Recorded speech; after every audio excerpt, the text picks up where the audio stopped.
Dictation start होगा 5 second बाद। Start. Corona से उबरे कई लोगों को एक बहुत गंभीर बीमारी ब्लैक फंगस होने की खबरें देश के कई राज्यों से आ रही है।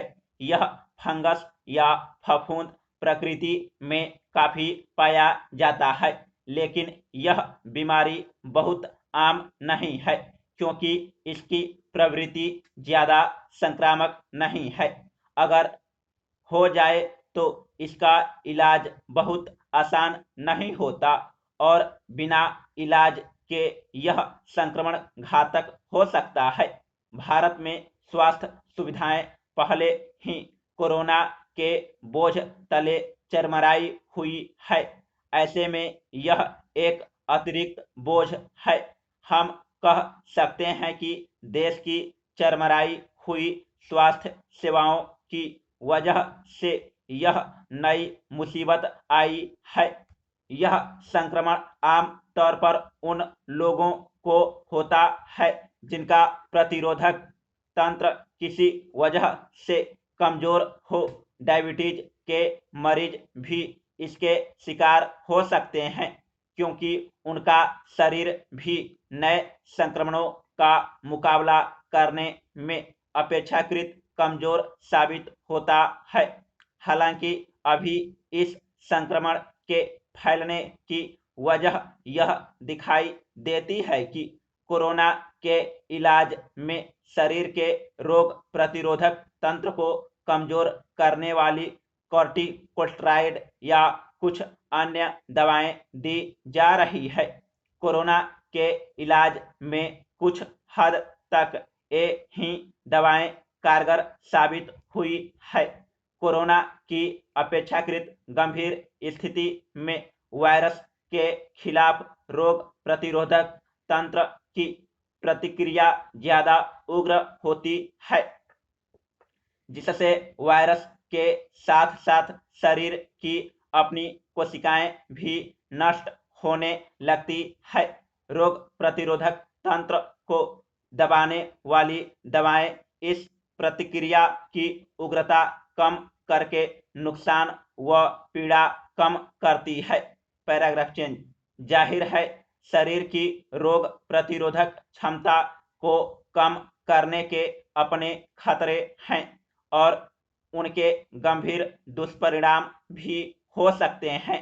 इसलिए इन्हें किसी डॉक्टर की लगातार निगरानी में सावधानी के साथ लिया जाना चाहिए और ऐसे जैसे ही उनकी जरूरत खत्म हो उन्हें बंद कर दिया जाना चाहिए।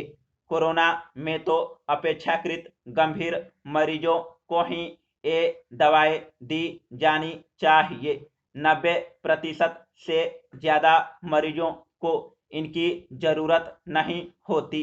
हमारे देश में हुआ यह है कि कोरोना विस्फोट के चलते बड़ी तादाद में मरीजों को डॉक्टरों की निगरानी नहीं मिल पाई।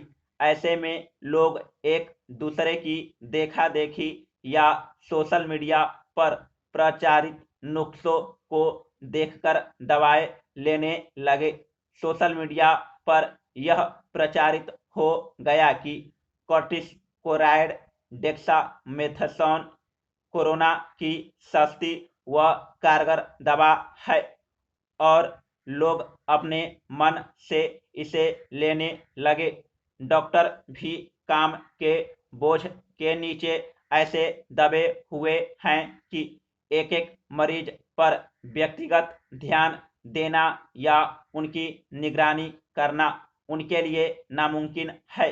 वे भी कई बार यह ध्यान नहीं दे पाए कि किस मरीज को इन दवाओं की कितनी जरूरत है और किसे बिल्कुल नहीं। ऐसे में ब्लैक फंगस जैसे संक्रमण के फैलने के लिए उर्वर जमीन पैदा हो गई। एक और खतरे की ओर कुछ डॉक्टरों ने ध्यान दिलाया है। कुछ लोग हमारे यहाँ यह प्रचारित कर रहे हैं कि शरीर पर गाय का गोबर लगाने से कोरोना से निजात मिलती है। ध्यान देने की बात यह है कि गौधशालाओं, खासकर गोबर में ऐसे फंगस के फलने फूलने के लिए उपयुक्त परिस्थितियां होती है।